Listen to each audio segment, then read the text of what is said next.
Welcome, everyone, to another edition of Governed by God, a biblical look at law, civics, and government. My name is Eric Lupold. Thank you for joining me on today's episode. So, last week we looked at Alexis de Tocqueville's book, Democracy in America, and in keeping with that topic, there's another section of that book that I want to look at regarding democracy, majority, and tyranny. But first, let's take a look at our passage of the day, which is a related passage. It's from Exodus, chapter 23, verse 2. It says this, it says, "You shall not fall in with the many to do evil, nor shall you bear witness in a lawsuit, siding with the many, so as to pervert justice." So, the passage in verse 2, do not side with the many to do evil. The initial context of that law is regarding testimony in court. Perhaps a group of people that are trying to take out someone, conspire against that person to defeat them, or to sue them, or to ruin them. So it really does relate mostly, or initially I should say, to acts of law, testimony in a court. And it has to do with false reporting and false witnessing. Now, God has commanded Israel here in the book of Exodus to not go with popular opinion, that justice is not determined simply by a majority vote. All right? God is the one who determines justice. And a person in Israel should not give in to the temptation of just going with what's popular, going with social pressure to do something. Now, this is very unique among systems of law in the ancient world, because a lot of cultures, justice and law were determined by the king. The king was the source or the fountain of law. The king spoke. It was like a god speaking, whether it's Pharaoh, someone like him, or Caesar, right? But justice is not determined by one man who represents a god. It's not determined by the king. It's also not determined by majority vote, by the demos, by the people. Justice is determined by God, all right? And so there might be a time when the good thing, the just thing, is not popular. We would hope that it would be popular, but that's not always the case. And many times, what is popular is not what is good, is not what is just or biblical. You just have to wonder if a poll were taken at the crucifixion of Christ.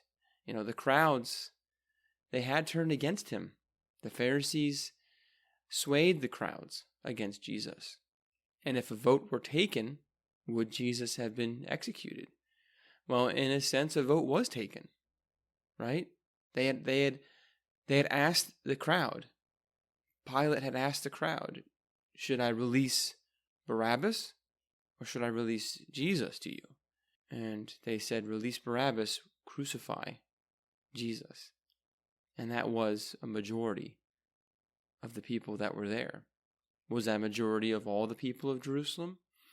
Maybe not, but I think that the Pharisees would have made sure that a majority of people would have just gone along with the pressure to crucify Christ. So the application of this law is multiple. It relates to mob mentality and protest. It relates to conspiracy to commit crimes, maybe some kind of like mafia organization or cartel where they are working together, bribing people, and the majority vote to do something. Maybe for the wrong reasons, but they're still voting as a majority. Or any kind of law passed by the majority, that's an evil law. And here in the United States, there are those that get passed by the majority. And the point is that God's people are to avoid the social pressure to do evil, whether that is a perceived majority, you think that is the popular opinion, or it's the actual majority. So that is our passage of the day, and it does relate to what I want to say regarding Tocqueville's book, Democracy in America. Last time, we looked at what he has to say regarding the power of the majority in America. And again, this is the 1830s, so America is still very, very young. It's only been about 40 years since the Constitution was ratified.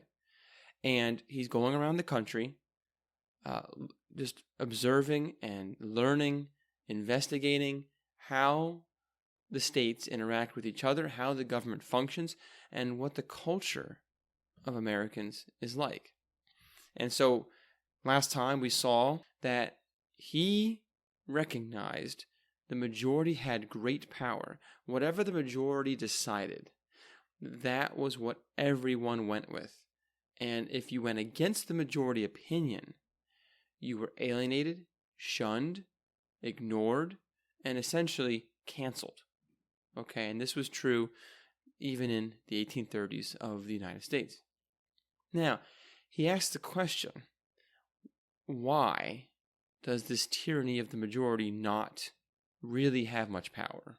Besides that social pressure, why is it not so bad? What's holding it back in America? And he says in chapter 8 that it is the absence of administrative centralization. So let me read. It's just a couple paragraphs, but all of it is so well written that I need to read it. Here's what he says, quote, "Previously, I distinguished two types of centralization. One I called governmental, and the other administrative. Only the first exists in America. The second is almost unknown there." Let me pause. Just to summarize what he said in the previous chapter. When he says governmental centralization, he means that the power to bind the conscience, the power to wield the sword, the power of government can be centralized in a particular body, okay, like Congress, all right, or something, or someone like that, or a king. A king has a centralization of power, right? But administrative power is a different type of centralization. Okay, so one kind of refers to the force of something. Okay, it's strong. When it makes a decision, that decision stands, and that decision gets enforced. Okay, that's one type of power. The other type, the administrative power, covers like the scope of things. It covers every aspect of your life. So it's one thing for the government to say, you cannot commit murder, or, some kind of rule that is firm and definite and enforced, but it's really only covering a narrow aspect of your life. But an administrative centralization covers everything about your life. The food you eat, how you build your house, how you dress, how you speak. Every single little thing about your life is governed. Okay, so that's what he's talking about.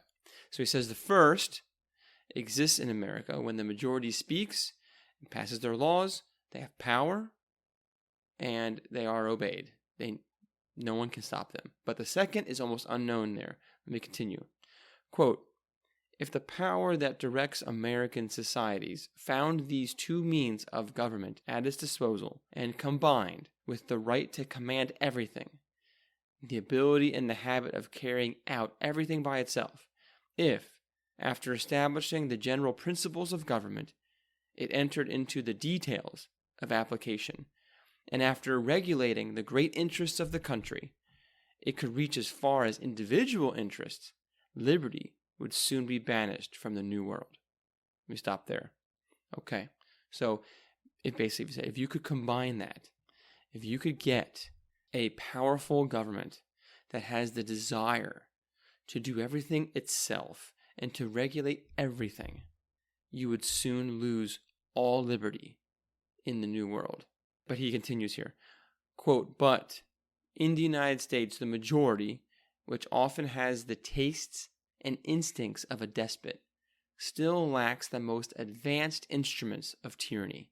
In none of the American republics has the central government ever taken charge of anything other than a small number of objects whose importance attracted its attention. It has never undertaken to regulate the secondary things of society. Nothing indicates that it has ever even conceived the desire to do so. The majority, while becoming more and more absolute, has not increased the attributions of the central power. It has only made it omnipotent in its sphere. Thus, despotism can be very heavy at one point, but it cannot extend to all. So pause again. So you see there, he's making it very clear here that, the majority does not seem interested in covering every area of your life, but where it acts powerfully. Okay, and in some senses, it is despotic in those points, but there are not very many areas that it's trying to control. So in that sense, it's not so bad.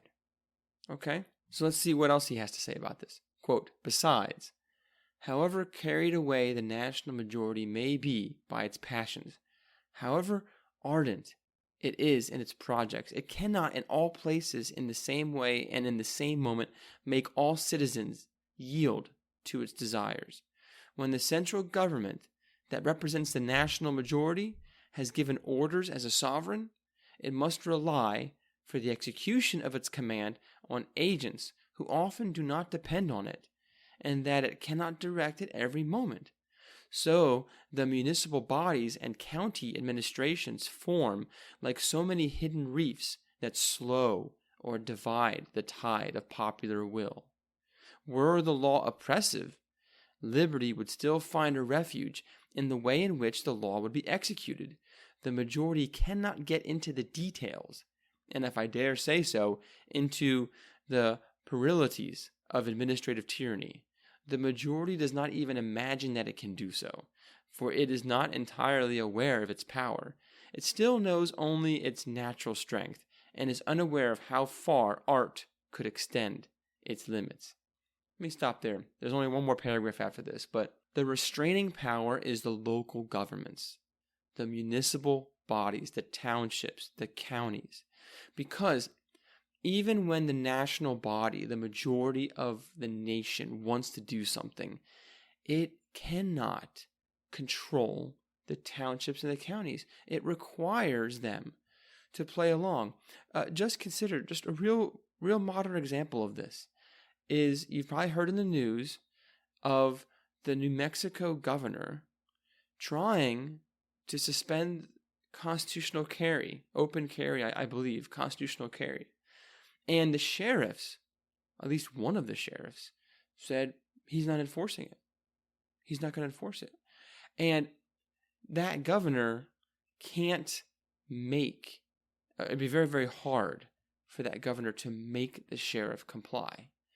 And so, in a sense, the local government is restraining. And it's an obstacle. It slows things down. It breaks up this wave of power that comes from a centralized location, in this case, the governor of New Mexico. And there's other examples of that, even modern ones today, regarding masking and COVID restrictions and lockdowns and things like that. So the point here is that Tocqueville saw that there is power in the national majority, a majority opinion. There's power there, but it's really limited. It doesn't know how far it can go, and it can't get really far because it can't break through all the towns and the counties that it really depends upon them to enforce the rules that it's making.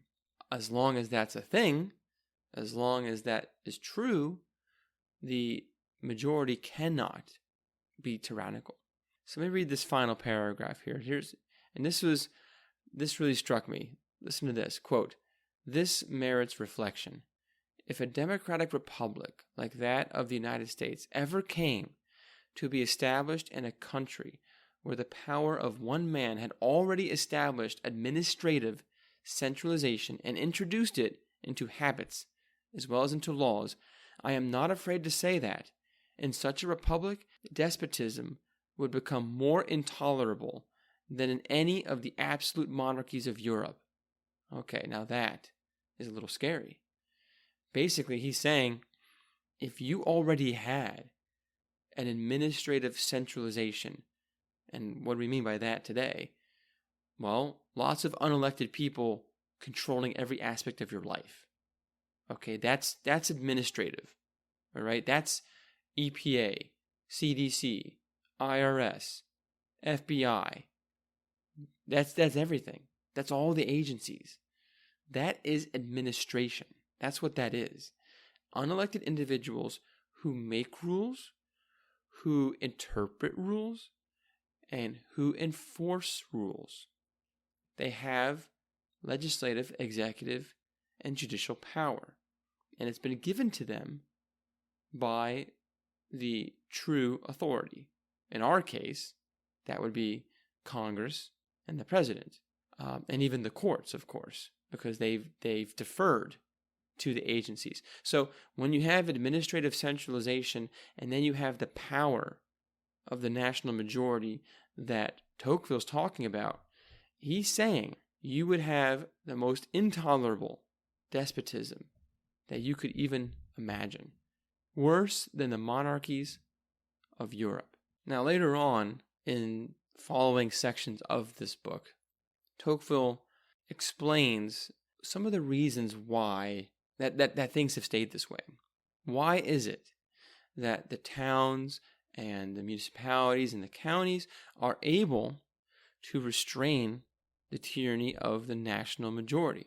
And how is liberty preserved? And he says there's three things that seem to preserve the liberty of the American people. The first is God's providence and what he's provided for the United States. The second is its laws, the common law that it's received from England. And the third is from its habits and its mores. And I'm going to briefly look at those. I'm not going to quote large sections of it, but when it comes to God's providence, he says, well, America has no serious neighbors, like no serious threats as neighbors. It has no large capital city. There's no fears of wars and invasion, and has a very large space. So he spends time discussing how all of those things help to restrain the growth of governmental power. Okay, because if you had a lot of competition, a lot of threats of invasion, then the government must be stronger, bigger. If you have a large capital, then you have a large bureaucracy that runs the country. You don't have that. And by having a large space, it allows people to spread out, and it's very hard for a central government to control a space that's 1,000 miles away. But in a very small space, that would be a little different. So that's what he means by referring to the providence of God, or what God has provided for in the United States.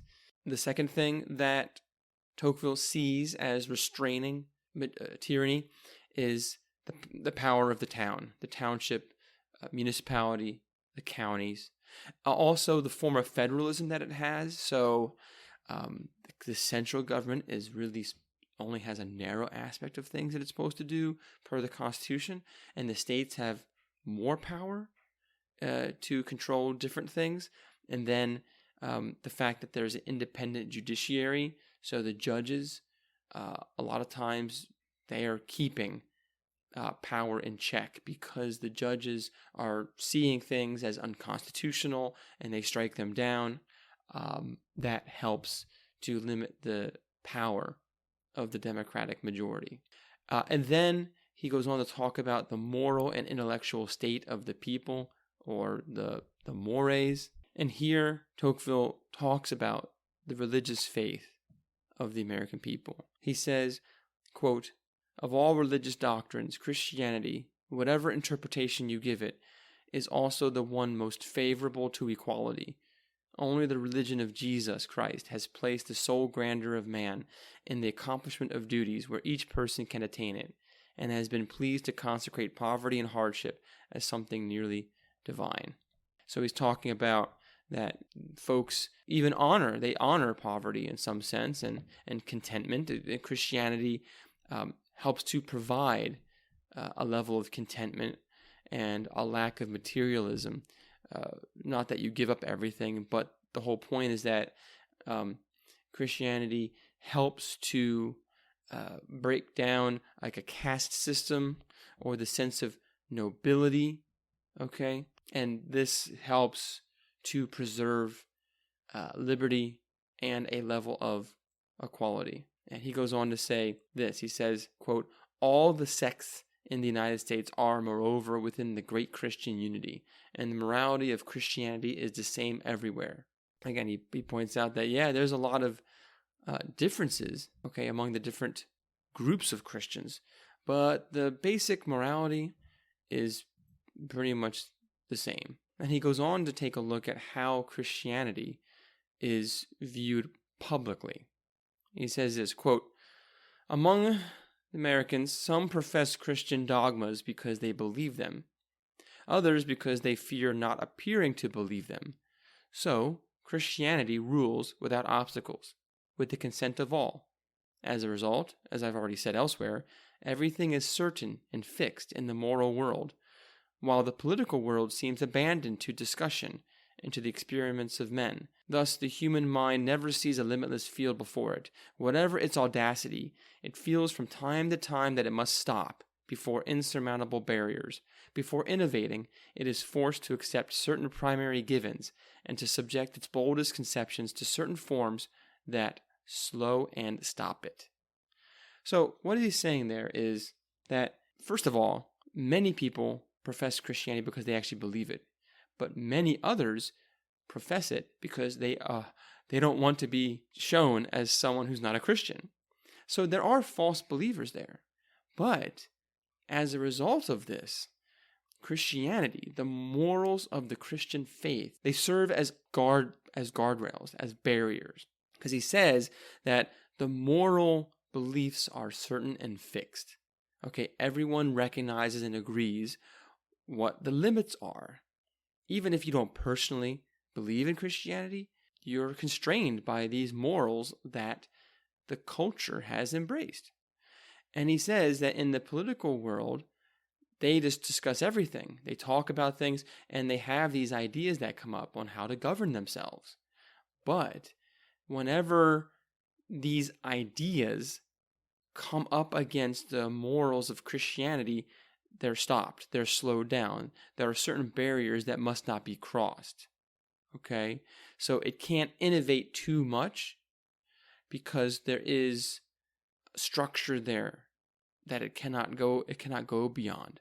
The Christian faith, the morals of Christianity serve to stop any attempt at innovation that would be tyrannical or that would be immoral or evil, right?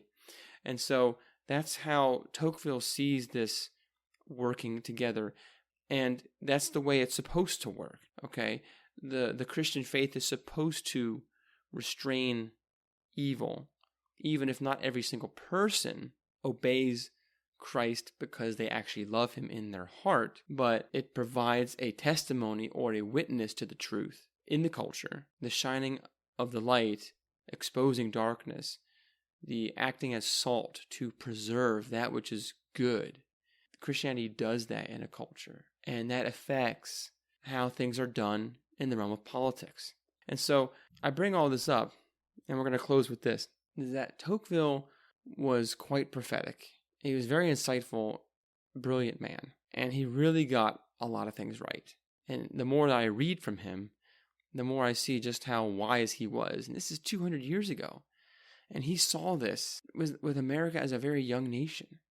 So he recognized America was definitely Christian. Even if not every single person actually believed it, it was everywhere. It it set the groundwork, it set the foundation for how the country could function. And it restrained the tyranny there. So the Christian faith, coupled with the federalism and decentralization of the laws, coupled with the state in which Americans found themselves in, God's providence as far as their size and safety and lack of large capitals and no threats, all of these things combined together to help them to preserve liberty. But at the root of it, as we see now today, is the Christian faith, because we still have very relative security. We still have lots of space. Yes, our capital city has kind of grown in size and scope and power, okay, but there's still distance there. We still have a federalist system, although it's being torn down by the administrative state. But what's really allowing all this to happen and what's really taking down all the barriers is the lack of the Christian faith. Because now we are embracing ideas, political ideas, that would have been unthinkable, if we were restrained by the Christian faith. So, and that is why the gospel is so important in preserving liberty. I hope that you found today's episode interesting. Again, I cannot recommend enough Tocqueville's work, Democracy in America. We'll see if we'll stay with that book for a little bit. There's a few more topics that he brings up that I find very interesting and I think are worth talking about. One is slavery, and the other is the relationship between men and women in America. But there are many other topics, but I wanted to touch on that today. I do think I might look more at administrative law in future episodes, because that seems to be the great threat that we face today, at least from a centralized government perspective. So look for that in the near future. So with that, again, I appreciate you listening in today, and until next time, take care and God bless.